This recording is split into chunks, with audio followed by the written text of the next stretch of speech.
देखिए ऐसा होगा नहीं। महमूद खान साहब तो चलें, चाहे वो खैबर पख्तूनख्वा में हो जाए, पंजाब में 63A वाली गलती को ठीक करना होगा। हमारा ये मुतालबा है कि जो रिव्यू पेंडिंग है 63A का, उसको भी समाअत के लिए मुकर्रर किया जाए, उस पर भी गौर किया जाए, उसका भी कोई ना कोई फैसला करके उस मामले को हल किया जाए। आप ये कह रहे हैं कि अगर तहरीक इंसाफ अगर मुज़ाकरात का कोई हल नहीं निकलता और मामलात आगे बढ़ते हैं और तहरीक इंसाफ फिर जाती है, जैसा कि सिब्तैन खान साहब ने कहा है कि जी आप फिर असेंबलियां बहाल कर दें वापस, तो आप ये कह रहे हैं कि आप भी अदालत के पास जाएंगे कि फिर ये जो बहाली होगी ये परवेज इलाही के स्टेटस पर ना हो, ये 63A के से पहले के मामलात हों, यानी हमजा शहबाज को बहाल किया जाए।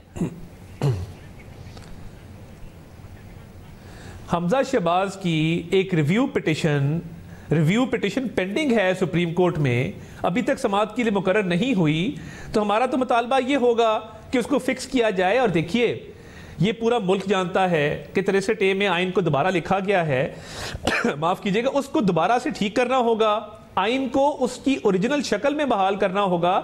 ये नहीं हो सकता कि जिन एमपीज़ ने वोट डाला वो उनको आप डी-सीट भी करें, उनका वोट भी गिनती में शुमार ना करें। तो ये दोनों बातें इकट्ठी नहीं हो सकती। और जहां पार्टी हेड की बात है वहां पे आप पार्लिमानी पार्टी ले और चौधरी शुजात की चिट्ठी को कंसिडर ना करें, तो ये जब इंसाफ होगा वो सिर्फ तहरीक इंसाफ के लिए इंसाफ नहीं है, इंसाफ फिर हर पॉलिटिकल पार्टी के लिए है। तहरीक इंसाफ में इंसाफ का नाम जरूर आता है मगर इंसाफ नामी चीज उस पार्टी में नहीं है, तो इसलिए इंसाफ सबका हक है। तो 63A का रिव्यू पिटिशन का कोई ना कोई फैसला ऑनरेबल लॉर्डशिप को करना होगा। देखिए जहां तक पैसे देने की बात है, पार्लियामान अपना मौकफ वाजे कर चुकी। पहला फाइनेंस बिल वोट हुआ, अक्सरियत ने कहा कि ये पैसे नहीं दिए जा सकते। फिर डिमांड आई जो फाइनेंस कमेटी ने भेजी और उस डिमांड के ऊपर वोट हुआ, अक्सरियत ने फैसला किया कि ये नहीं किया जा सकता। सुप्रीम कोर्ट का ऑर्डर क्या था कि आप पैसे दे दें, असेंबली से वोटिंग बाद में करवाएं। अगर वोटिंग बाद में करवाई जाती है और वो मंजूर नहीं होती तो वो 21 अरब रुपया जो लैप्स कर जाएगा, जिसको असेंबली की अप्रूवल हासिल नहीं होगी, जिसको आइन की सैंक्शन हासिल नहीं होगी, वो कौन अदा करेगा?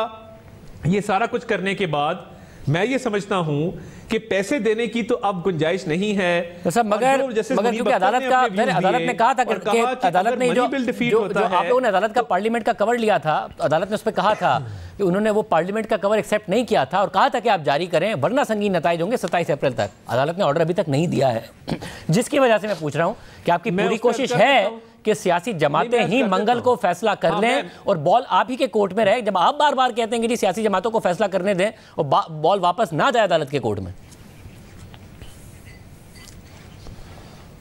नहीं, देखिए दो मुख्तलिफ बातें हैं। पहली बात तो यह है कि जस्टिस मुनीब अख्तर ने कहा कि अगर ये मनी बिल डिफीट हो तो तसव्वुर कर लिया जाता है कि वजीर आजम को ऐवान का एतमाद हासिल नहीं और गवर्नमेंट फॉल कर जाती है। मगर क्योंकि अटॉर्नी जनरल कह रहे हैं कि वक्ती तौर पे वजीर आजम को एतमाद हासिल है ऐवान का, तो हम इस बात को तस्लीम कर लेते हैं। तो उन्होंने वक्ती तौर पे इस्तेमाल किया लफ्ज़, हमने अब एतमाद का वोट ले लिया है और मनी बिल डिफीट होने के बाद डिमांड की गैर जो एक उसको मंजूर नहीं किया गया, उसके बाद जब हमने एतमाद का वोट ले लिया तो इसमें अब लीगल अनॉमली कोई नहीं है। पार्लियामेंट सुप्रीम है, पार्लियामेंट का फैसला क्वेश्चन में नहीं लाया जा सकता, उस पर सवाल नहीं हो सकता। ये हमारा लीगल एस्पेक्ट क्लियर्ड है, कवर्ड है और वजीर आजम पार्लियामान के पाबंद हैं, हुकूमत और काबीना पार्लियामान की पाबंद है, पार्लियामान का फैसला हो चुका है। अब ये जो नेगोशिएशंस हो रही हैं, मुज़ाकरात हो रहे हैं, ये उसकी साइड पे हो रहे हैं। कानूनी साइड हमारी कवर्ड है। हम चाहते हैं कि अच्छे तरीके से हो, मुस्बत नतीजा निकले, मुल्क में एक ही दिन इंतखाबात हों तमाम असेंबलियों के।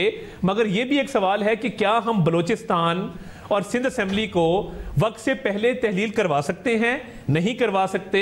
इसमें काफी मगर पीपल्स पार्टी जब पीपल्स पार्टी मुज़ाकरात की हामी है कि अगर तहरीक इंसाफ जब पीपल्स पार्टी मुज़ाकरात की हामी है, आसिफ जरदारी साहब ने कहा है कि जी अगस्त कर लें, आगे पीछे कर लें, या आसिफ जरदारी साहब ने हामिद मीर साहब को इंटरव्यू देते हुए कहा, तो उसी सूरत में होंगे ना जब पीपल्स पार्टी कम से कम सिंध के लिए राजी होगी, फिर आपको बलुचिस्तान असेंबली भी मनानी पड़ेगी। तो पीपल्स पार्टी तो राजी है ना इस काम के लिए।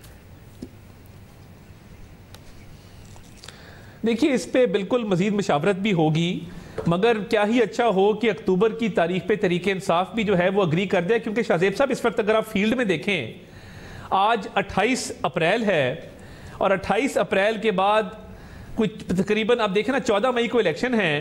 अगर ये 16 दिन में इलेक्शन होने हैं तो तहरीक इंसाफ भी फील्ड में मौजूद नहीं है, वो भी कैंपेन नहीं कर रही। दीगर सियासी जमातों ने अपने उम्मीदवारों को टिकट तक जो हैं वो नहीं दिए। इलेक्शन कमीशन की तैयारी कोई नहीं है, सिक्योरिटी फराहम नहीं हो सकती। तो अच्छा हो कि अगर तहरीक इंसाफ भी अक्टूबर की डेट पे मान जाए, वरना फिर मुज़ाकरात में जो हल निकलेगा वो ऑब्वियसली मशावरत के बाद एलाइड पार्टीज के साथ सबको काबिल कबूल होगा।